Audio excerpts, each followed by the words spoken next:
A 50-something-year-old New Zealander, Joanne, lost around $500,000 in an online romance scam. In a time period of just over 10 months, Joanne was played, deceived, and betrayed by Dale Plumides, a pseudonymous man whom she met on Tinder earlier this year, and today we'll dive into what happened.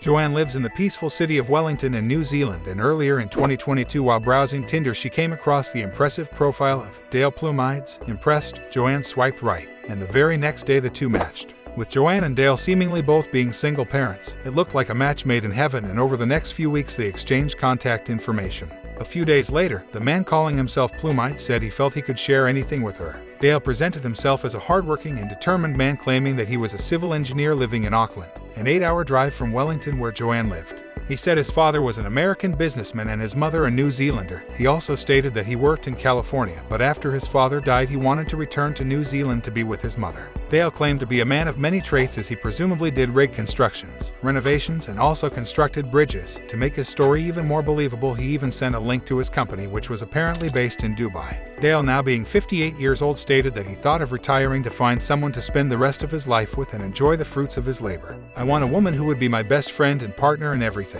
I'm talking about a relationship where we would continue to love each other more as the days pass by, till we can't make love anymore and all we do is play bingo LOL," said Dale in a text, a message every woman would fall for. For a second it seemed as if Joanne had found the one. After that, Dale sent Joanne a picture of himself and his teenage son. Joanne told Plumides that she had rental property which was being painted at the time, and most likely this was her main source of income. While Dale claimed to be in Dubai for a month and a half, working on a bridge project which was near completion, and that he'll be back in New Zealand soon. At this point they had gotten close, and Sugar Pie found herself falling for Prince Charming. These are the names which they called each other. "I don't need a supermodel, I rather need a very good friend who knows when I am tense just by looking into my eyes, lawless superwoman. The whole world may be mad at me, but if she is smiling at me, I would care less," said Plumides. To make himself sound more genuine, he said the internet was best and also the worst way to meet people. Also stating best in the sense that, if two people meet and are as open as a book with each other with no lies, I promise it can never fail. The worst in the sense that if these two meet and there is even a single atom of lie in between, there comes disappointments, which is like a small stone that can bring down a big wall. I wouldn't ever lie for anything. My mother brought up a better man than that, LOL. Once again, Dale reinforced his true intentions to seem more genuine and gain the trust of his latest victim. Surely such sweet, genuine, and kind words couldn't come from a scammer. Wrong. Plumides told Joanne what every woman wanted to hear. He reassured the woman that he wasn't like other guys, just so he can get into Joanne's head. Even though they spoke multiple times a day through phone calls, Dale said he wasn't able to Skype Joanne due to the laws in Dubai, which funny enough is kinda true. At this point Dale had won over Joanne, and it was time for his next phase, the money.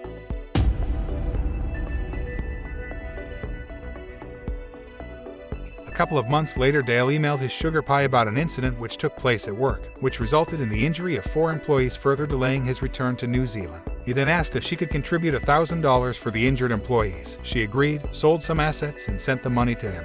This should have raised the first red flag for Joanne. Not to say that people don't need help financially, but isn't ironic how a successful engineer, with a construction deal in Dubai, a city known for its great wealth and fast-paced developments, a deal worth who knows how much, that Dale would need a $1,000 donation.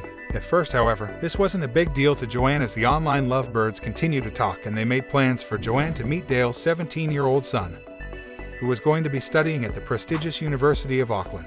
Dale also made plans for handing over his construction projects to another firm because he wanted to spend the rest of his life with Joanne. Additionally, he even sent her a false news video of a lady posing as a journalist discussing the Dubai Bridge while claiming that his construction company was responsible for its development.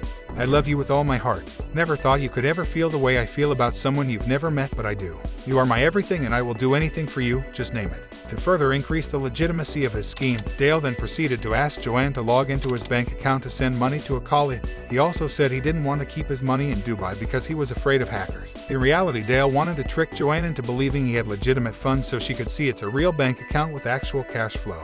Although she disagreed when she logged into his bank account and saw a balance of 9 million New Zealand dollars, or about 5.8 million United States dollars, as well as other transactions in the account, as Plumides previously mentioned that he was going to be paid $9 million for his work in Dubai. Joanne also noticed a message from the bank stating that Dale's bank account had been frozen due to unpaid taxes. Dale then went on to explain that he needed to pay a percentage of taxes for the job he was doing in Dubai for the money to be released. He wanted Joanne to help him pay some of it. They spoke about this matter on the phone a week later, which resulted in Joanne getting upset. Little did she know that she was in the right for being upset, because Dale had created an image of a wealthy, reliable, and independent man, so it wasn't suitable for her to pay his bills. She later apologized for her outburst but insisted that she's low on cash and she'll only have money when her property is sold. It seemed as if Joanna had come back to her senses when she wrote, "The huge pressure you keep putting on me to get money for you to get you out of the situation that you put yourself into is damn unfair. I hope you find a way back to New Zealand for you and your family. I doubt I will hear from you again. Good luck." Dale called her a liar and cruel person. He also said, "This will be the last time you'd ever hear from me." And just like that, Dale Plumides turned on her. Or did he? One thing you must know about scammers is that they don't give up. Dale messaged Joanna, only this time he was the one who was apologizing. He insisted that he was sorry and that he let the stress get to his head, but he still needed financial help. What was first $1,000 turned into $22,000 when Joanna agreed to help Dale to settle his tax bill, sending 3 separate amounts totaling $22,000 to a friend of Dale who had an account in New Zealand, as Joanna didn't want to send money overseas. 4 weeks later, the account was still frozen, Dale stating that he owed further taxes. Now Joanna had sold her rental home, the proceeds were intended for her child, and agreed to pay the money directly to the IRS. Plumide said that was too complicated, then Joanna proceeded to send $228,000. The amount of money which Dale now owed her was 253,000 New Zealand dollars. While all this was going on, sweet Joanne was buying gifts for Dale's son, who was supposedly flying into Auckland pretty soon. Dale Plumides told Joanna that he was still $290,000 short of his tax bill to be settled.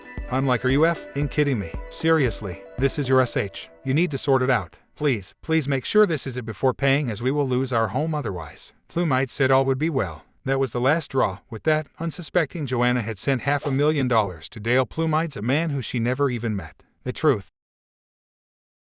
Nathan, Dale's son, trip to New Zealand got delayed due to COVID-19 restrictions, and shortly after, Dale informed his sugar pie that Nathan was dead. And with that, Dale contemplated suicide. As he didn't see the point in living anymore, he vanished for a while, until she emailed him saying she hired a PI to track him down. Sorry for not responding sooner, I've been busy with the funeral and all. Nathan will be finally laid to rest next week. He's been embalmed since. I'll get back to you after everything is sorted, he wrote. Miss you and love you. And that was the last time she heard of Dale Plumides. When Joanna's PI informed her it was a scam, she felt sick because she did not know any better. Investigators and law enforcement searched for the scammer with no luck, as his LinkedIn account no longer exists, no one responded from his work email, and his mobile phone numbers are disconnected. At the end, it was that obvious: Dale Plumides was not a real person. In fact, Dale Plumides was a group of scammers who knew what they were doing. The scammers used pictures of a man by the name of Mark. The craziest part is that Mark isn't even after women, as he's gay. Obviously, I'm never going to go on Tinder again. I guess I'm meant to be on my own. I've lost everything and I don't know how to tell my child. Despite Joanne's desperate attempts to recover her money, it's unlikely that she'll get her money back. Unfortunately, many of these types of transactions involve banks in countries where there is little or no ability for international police forces to investigate. The group of scammers definitely knew what they were doing. And that is the sad story of how Joanne, a woman in her 50s, was tricked, manipulated, used and made to believe that she was in love with a man whom she never even met. At the end, it not only broke her heart but also her bank account. Joanne needed the money to take care of her child. Instead, the whole experience left her broken. To read the whole story, check the links in the description and stay tuned for more stories of crime, fraud, and heartbreak.